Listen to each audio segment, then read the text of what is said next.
Hey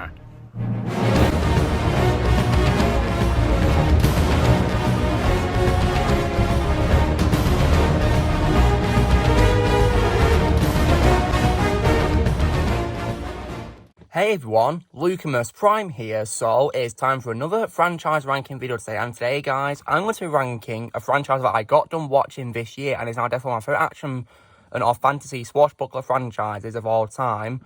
As you probably guessed by the intro to this video, it is none other than Pirates of the Caribbean. So for all of you who may not know, there are 5 films in this franchise so far guys, and I'm going to be ranking them from best to worst in my personal opinion. So if you guys don't agree with me, that's absolutely fine. But please respect my opinion just like I respect yours. Okay, so starting with my all-time favourite Pirates of the Caribbean movie, which I really love and that I had the most fun watching first time, I'm going to go with Pirates of the Caribbean Dead Man's Chest. You know, you thought I was going to say something else then, didn't you? But yeah, I was joking. It's Dead Man's Chest, so yeah. And I give this movie a flat-out 10 out of 10. To me, it's definitely where it's at its best, and I really love this movie. Released in 2006. What I love is, let's talk about the cast first. So, I loved the entire cast. For example, Johnny Depp as Captain Jack Sparrow. You know, this is definitely my favourite role that Johnny Depp's played. Before I watched his films, it was Willy Wonka from Charlie and the Chocolate Factory, directed by Tim Burton. And I also as well definitely really loved Orlando Bloom as Will Turner in the first 3 films. And this is definitely my second favourite role of his after Legolas from the Lord of the Rings and the Hobbit trilogy by Peter Jackson. And I also definitely loved Keira Knightley as Elizabeth Swann. She's definitely my favourite female character in the franchise, guys. And yeah, this is definitely my favourite role of Keira Knightley. And when it comes to supporting cast, guys, I did also love Jonathan Pryce as Governor Weatherby Swan, who is Elizabeth's dad. He was definitely a great character and definitely a great father figure, you know, who loved his daughter. I liked Jack Davenport as James Norrington. And also, I love the introduction of a new villain called Cutler Beckett, played by Tom Holland, a character who wants to exterminate pirates. And yeah, he did a very good job making such an unlikable character, guys, so yeah. And I did also love the introduction of Stellan Skarsgård as Booster Bill Turner, who is the dad of Will Turner. And I'm very glad that we got introduced to him because, you know, after he, of course, went missing in the first film, and, you know, Will wants to find and rescue him because he's under a curse of someone which we're going to get to, which is my favourite part of the movie. And when it comes to Jack's crew, I did love Jack's crew, and my favourite member is probably Josh McGibbs, played by Kevin McNally, and I do also love Raggedy and Pintle, who are played by Mackenzie Crook and Lee Arenberg. They definitely have a comic relief for a movie. They're so funny.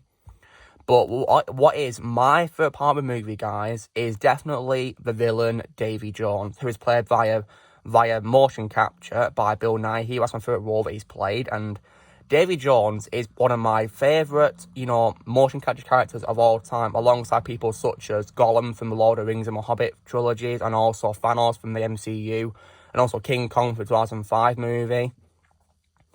And like, I gotta say that for a 2006 movie, the CGI to create Davy Jones and his pirate crew, it holds up 15 years later in 2021. You'd never have guessed it was such an old movie, you know, 15 years old, wow. And I also, as well, think the CGI for another villain, which is the Kraken, definitely holds up brilliantly for, you know, 15 years old. It's absolutely amazing, and I do also love the music score by Hans Zimmer. Now, sure, Klaus Badal didn't return from the first film. He was played by Hans Zimmer, but I do love how Hans Zimmer remained faithful to his soundtrack by including the same themes and all that. And plus, the movie also feels like The Empire Strikes Back of a franchise, and I think it flows perfectly, in my opinion, because, you know, it does have a sad ending where Jack is lost to a crew because he gets you know taken by the Kraken to Davy Jones' locker. But it ends on a good note because the crew agree to rescue him, and when it comes to Elizabeth letting him be left behind, I'm glad she did that because, you know, there was a bit of a love triangle in this movie between, you know, her, Jack, and Will Turner. But I'm glad that she chose Will. So, yeah. And I did also love Tia Dalma, played by Naomi Harris, my favourite role she's played. But I do like her as Celine in 28 Days Later, and also as Eve Moneypenny in Skyfall and Spectre as well. Oh, in the Daniel Craig James Bond movies. So, yeah. I've not seen No Time to Die yet, but yeah. But what I especially really, really loved about this movie, guys, was definitely the ending. Probably the best cameo appearance and the best plot twist this franchise has done. One of my favourite plot twists of all time was how they brought back my favourite character in the entire franchise, which is Captain Hector Barbossa, played by Geoffrey Rush. It's like, when he first appeared, down the stairs, I was like, what? Barbossa? I couldn't believe it.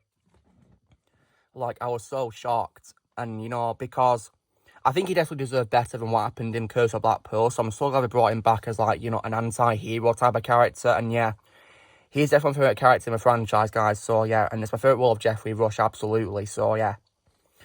And Dead Man's Chest is definitely, my favourite in the franchise. Great action, music, performances, special effects, and CGI, especially because of David Jones. It's because of this film that I'm a big fan of David Jones, guys, absolutely. So, yeah. So, number one best for me is definitely Dead Man's Chest. And now, my second favourite in the franchise, guys, I'm going to go in with the first installment, which is called Pirates of the Caribbean, The Curse of the Black Pearl, released in 2003. And, yeah.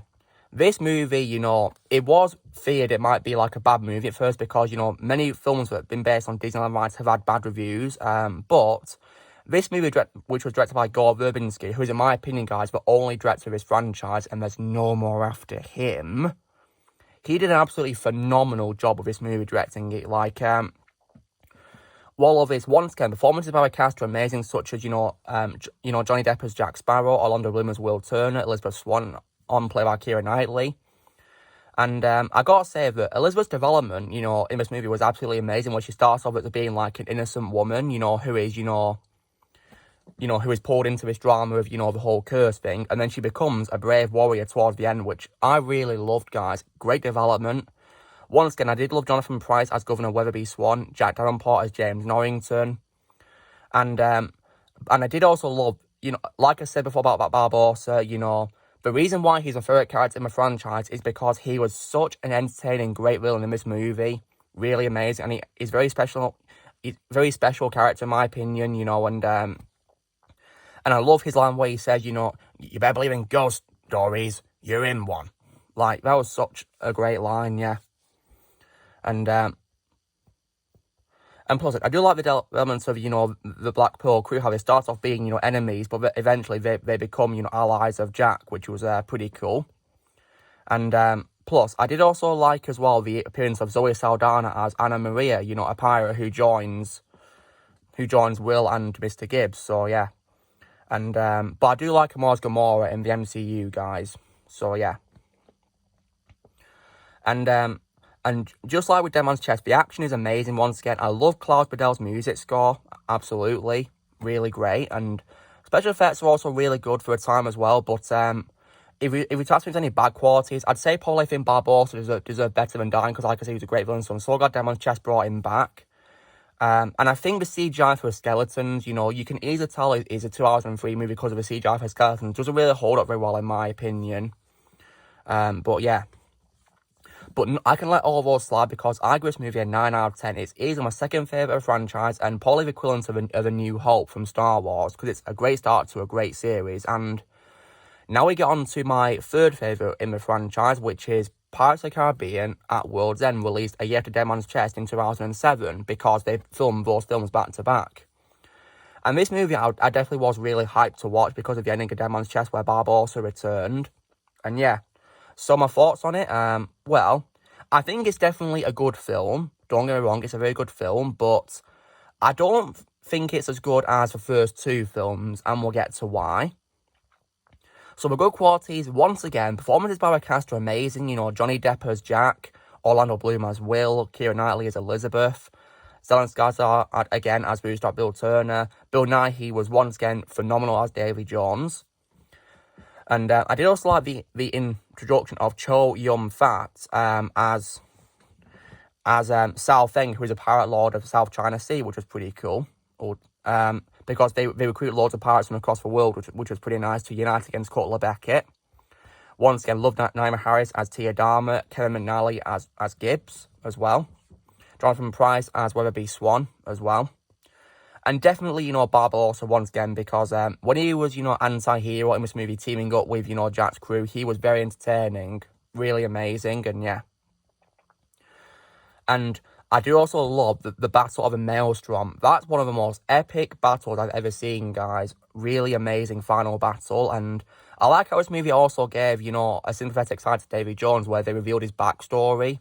And we even got to see him in human form, which was pretty nice. Didn't see that coming. Pretty cool. And yeah. And of course, he's under the control of Beckett, due to James Norrington stealing his heart from the dead man's chest and giving it to Cutler Beckett. So yeah.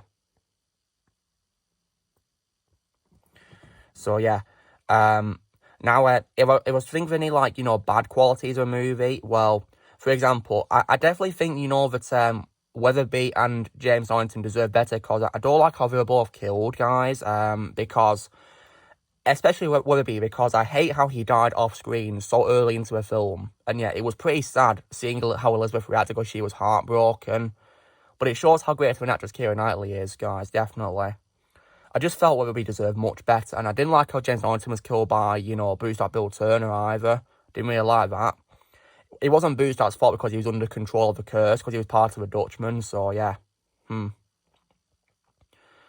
I think they deserve better, and also, I feel like the movie dragged on a bit because it is I think it's quite a long movie, guys, 167 minutes, so it's more than 2 hours long. It felt like, I was watching, a movie with, Lord of the Rings runtime, because it was so long and it dragged on a bit. They could have made it shorter maybe, but yeah. But I think they were, trying to make it look like the end of this trilogy, guys. And to be honest, guys, I actually think, this was the perfect ending of the series, really. And now, sure, Will Turner doesn't really do much in, the first half of the film, but luckily in the Maelstrom battle, he finally, he gets into action, and, he does get mortally wounded, but, thankfully, David Jones is defeated because the heart is stabbed, and Will is able to free his dad from the curse, and he becomes Captain of the Dutchman, so, yeah. But to me, guys, this movie is definitely the true end of the series, and whenever I do, a rewatch marathon of a series, I only watch the first 3 films. As soon as that World's End ends, guys, I turn off my TV, and I consider it to be the end. I like to pretend this is the last one, but no. Because guess what, guys? Disney wanted to make money by doing sequels, and they did. So, yeah. I give this movie 8 out of 10. May not be my favourite of the series, but, I would have it definitely as the end of the series. So, yeah. But now we get on to the 2 ones that I hate. And in 4th place, this isn't a favourite, guys. It's not my 4th favourite.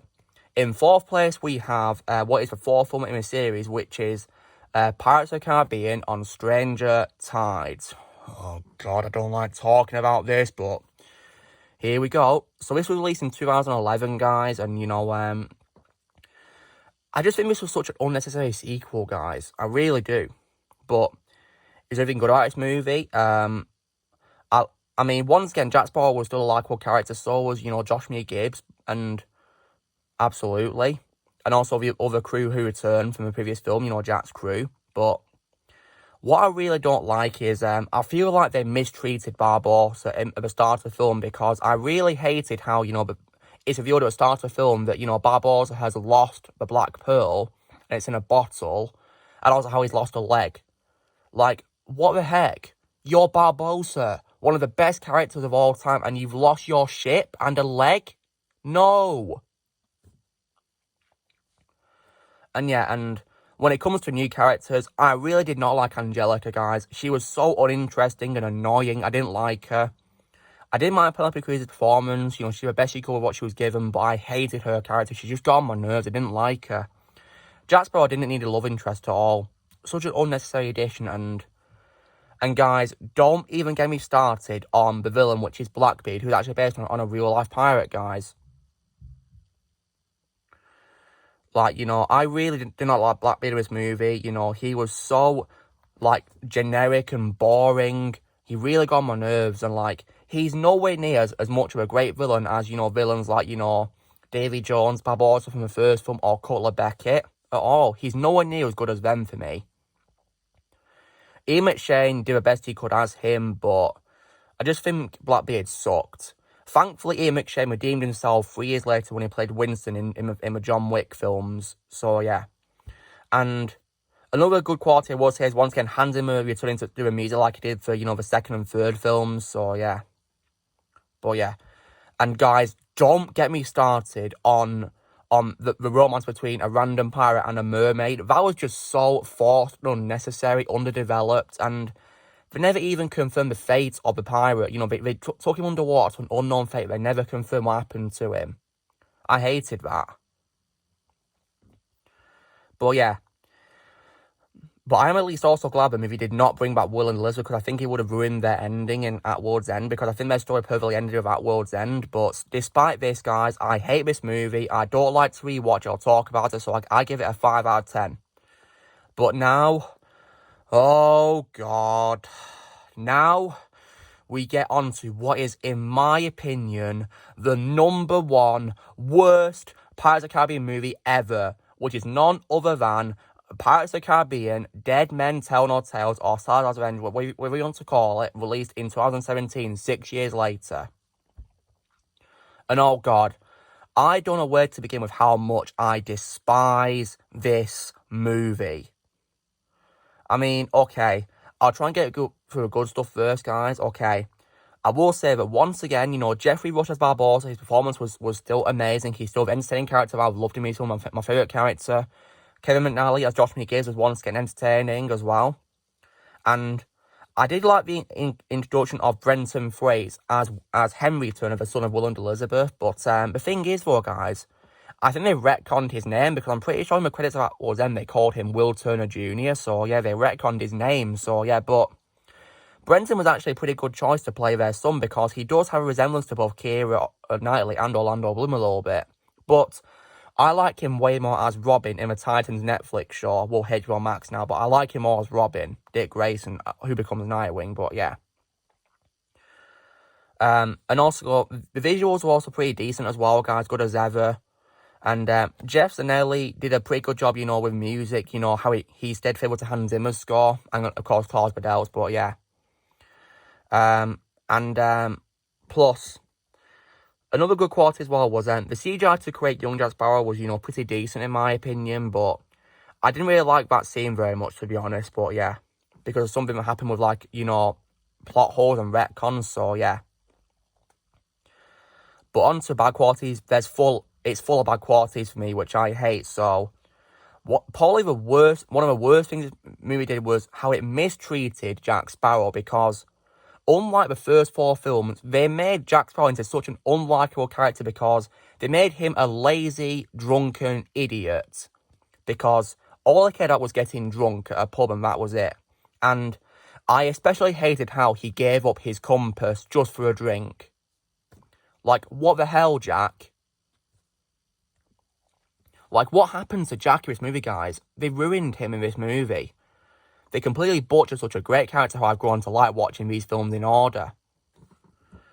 And also, there's something else about Jack's compass, guys, because it's revealed in this film that when he gave away his compass, it freed, the villain and his crew from their curse, which we'll get to in a second. But in the previous films, when he gave the compass to other people, nothing happened. So what the heck? I hated that. And onto a villain. Oh my God. I absolutely hated the villain in this movie. Because, guys, if you guys think the villain of the 4th film, Blackbeard, was bad, wait to see the villain in this film, because Captain Salazar, in my opinion, is the number 1 worst villain in the franchise, because he was so boring and dull, generic, like, I had no clue what his plan was at all, and he just got on my nerves, and, like, he was so boring. I nearly fell asleep several times watching this film, guys. Or I'd go on my phone, to look at messages or whatever, Like, I was so bored of him. Like, I mean, Javier Bardem's a great actor, guys, and in my opinion, he is miles better as Raul Silver in Skyfall, or my favourite James Bond film. I mean, it's funny that, because, there's 2 people that are married, Javier Bardem and Penelope Cruz, who in this franchise as characters I don't like. But yeah. But yeah, Salazar just sucked, guys. I didn't like him at all. Like, I really did not like Salazar at all. Like, and also, him wanting to be free from the curse is also a rehash of the first film. You know, where Barbossa wants to be free of the curse, you know? But yeah, I really hated this film, and also, they do bring back Will and Elizabeth, guys, but what I really hate is, you know, I'm glad they didn't come back in the previous film because I was with them mistreated, and guess what? They did in this film, because Will only appears at the start and the end of the film, and, like, he was utterly wasted, and in the first scene, he was so arrogant and horrible to his own son, compared to the great character he was in the first 3 films. I really hated what we did with Will. And I also, as well, you know, so I'm just glad that he didn't come back in the previous film, but in this film, they ruined him. And on to Elizabeth, oh god, right.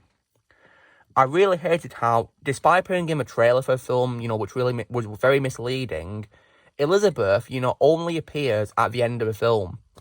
And she only appears, like, at the end when she reunites with Will when the curse is broken due to a trident, you know, destroying the curses. And guess what? She doesn't even say anything either, guys. So they basically treat her like they did to Luke Skywalker in the Disney Wars Good Trilogy film The Force Awakens, where he only appears at the end of the film pretty much and doesn't say anything. So yeah, they did it with Elizabeth Swann. And I also really hated the post-credit scene, guys, you know, where it appears all the curse has brought back Davy Jones. So that basically means the original trilogy was all for nothing. Pointless. And, like, I also hate as well how Jack's crew don't have much screen time either, like, especially Gibbs, because I hated that, you know, because I really love Gibbs. But yeah. And because the 6th film, you know, has been teased in this, you know, we're going to bring back Davy Jones and stuff, you know, like, I refuse to watch the 6th film, guys, especially because Johnny Depp's been fired, you know, because he's being, you know, accused of being an abuser to Amber Heard when it's other around, because, you know, she's the one that abused him. So yeah. She's also the reason why I refuse to watch Aquaman 2, guys, and also why I refuse to watch Fantastic Beasts 3 due to Johnny Depp being fired from playing Grindelwald. So yeah, I refuse to watch this film as well because of the way they treated Johnny Depp. And then again, though, guys, I don't want to watch even if they do bring him back, because the franchise should have ended with the 3rd film. The 3rd film is where it ends, in my opinion. The 4th and 5th film are non-canon to me, but so yeah. So, and I also really hate how Barbossa died as well, because, you know, what is the point of Tia Dalma bringing him back in the 2nd film's end if he's going to die in this film? Yeah, I hated that. Barbossa deserved better. I didn't like the reveal of you know, the new character who is, Karina Smythe, played by K.A. Scodelario. I hated how she was revealed to be his daughter, because, you know, that was just so forced and, you know, not developed at all, and I hated that. Anyway, but the good qualities, of course, music, and also Barbossa's performance by Jeffrey Rush, and, you know, Kemen Ali as Gibbs, and the visuals and whatever. I give this movie a 4 out of 10 because I hate it, and the retconning was also annoying, especially because, you know, they retconned who gave Jack the compass. In the previous film, it's what Tia Dalma gave him the compass, yet in this film, it's just a random pirate, not Tia Dalma. So yeah, absolute retcon, I hated it. So it gives me a 4 out of 10, so I really hate this film, guys, so yeah. Anyway, I'm done with ranking of Pirates of the Caribbean films. So, 1st place, Dead Man's Chest. 2nd place, The Curse of Black Pearl. 3rd place, At World's End. 4th place, On Stranger Tides. And 5th place, definitely in last place, I hate it, Dead Men Tell No Tales, or Salazar's Revenge, whatever you want to call it. So, you know, drill, guys. Be sure to give this video a like. Also, please always on the comments how you guys would rank the Pirates of the Caribbean films, how you guys would rank them. Also, be sure to join Team Pound by pressing subscribe for movies coming in the future, and become a member if you want to by pressing join if you're using a PC, or you can click the link below in the description. And Pirates Live for me, savvy.